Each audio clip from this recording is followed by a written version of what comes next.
Hello అందరికీ ఈరోజు వీడియోలో పాస్తాని సింపుల్గా ఎలా చేసుకోవాలని చూపిస్తున్నాను.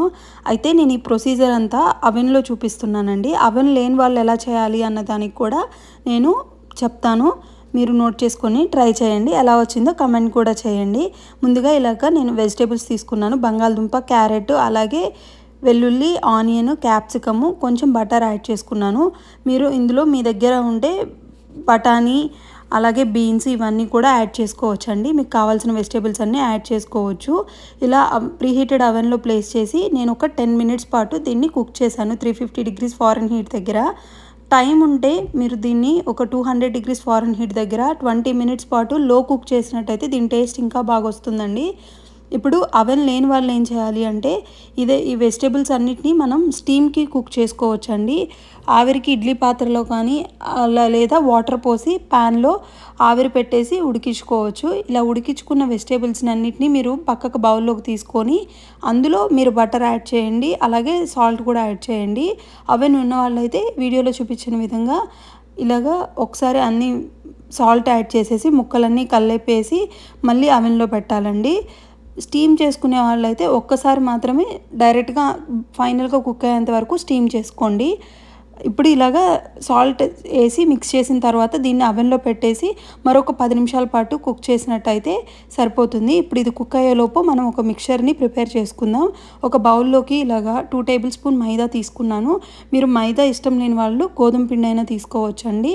అలాగే 1 table spoon chilli flakes, 1 table spoon oreganos తీసుకున్నాను. మీరు నేను తీసుకునే మెజర్మెంట్స్ నేను తీసుకున్న క్వాంటిటీకి సరిపోతాయి. మీకు కనుక ముక్కలు కానీ మీరు తీసుకునే క్వాంటిటీ ఎక్కువ ఉంటే మీరు ఇవి మరి కొంచెం ఎక్కువగా యాడ్ చేసుకోవచ్చు. అలాగే స్పైస్ ఎక్కువ కావాలనుకున్న వాళ్ళు కొంచెం చిల్లీ ఫ్లేక్స్ కూడా ఎక్కువగా యాడ్ చేసుకోవచ్చు అండి. ఇలాగా ముందుగా వీటిని డ్రైనే బాగా మిక్స్ చేయాలి. ఇలా మిక్స్ చేసిన తర్వాత ఇప్పుడు ఇందులో కొంచెం పాలు యాడ్ చేసుకోండి. పాలు యాడ్ చేసుకొని దీన్ని ఉండలు లేకుండా కలుపుకోవాలి. ఇలా ఉండలు లేకుండా కలిపినట్లయితే ఇది మనకి ఫైనల్గా ట్రాన్స్ఫర్ చేసినప్పుడు అంత స్టిక్కీగా అవ్వకుండా ఉంటుంది. తర్వాత ఇంకొంచెం పాలు యాడ్ చేసి లిక్విడ్ ఫామ్లోకి వచ్చాక దాన్ని పక్కన పెట్టేయండి. ఇప్పుడు అవెన్లో తీసి చూస్తున్నానండి. చూసారు కదా, ఇలాగా ఉల్లగడ్డ కట్ చేస్తే బాగా కుక్ అయిపోయింది. అలాగే క్యారెట్ కూడా బాగా బాయిల్ అయిపోయిందండి. ఇందులో మనం ముందుగా మిక్స్ చేసిన మిక్చర్ని యాడ్ చేయాలి. ఇప్పుడు స్టవ్ మీద కుక్ చేసే వాళ్ళైతే వెజిటేబుల్స్ అన్నీ మనము ఆల్రెడీ పక్కకు తీసుకున్నాం కదా, అందులో బటర్, సాల్ట్ యాడ్ చేసాం కదండి కుక్ అయిన వెజిటేబుల్స్లో, దాంట్లోనే ఇది కూడా యాడ్ చేయండి. ఈ మిక్చర్ని కూడా యాడ్ చేసి దీన్ని మనం దమ్ పెడతాం కదా, ప్యాన్ని హీట్ చేసి దోశ ప్యాన్ కానీ ఏదన్నా దానిపైన మీరు ఈ బౌల్ పెట్టినట్లయితే దమ్లాగా కుక్ చేయాలండి. ఇలాగా ఉడికించిన పాస్తా ఏదైతే ఉందో దాన్ని ఒక లేయర్ లాగా వేసుకోవాలి. ఇప్పుడు పాస్తా ఉడికించేటప్పుడు కొంచెం ఆయిల్ మాత్రమే యాడ్ చేయండి. సాల్ట్ అయితే అవసరం లేదండి.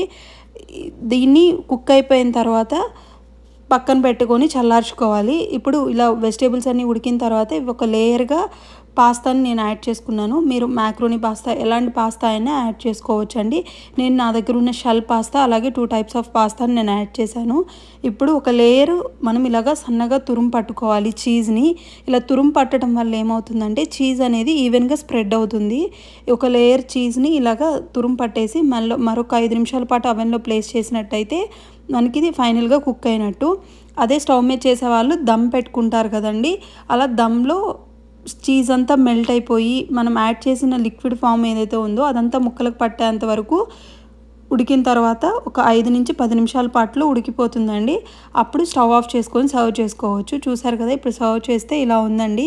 చాలా టేస్టీగా వస్తుంది.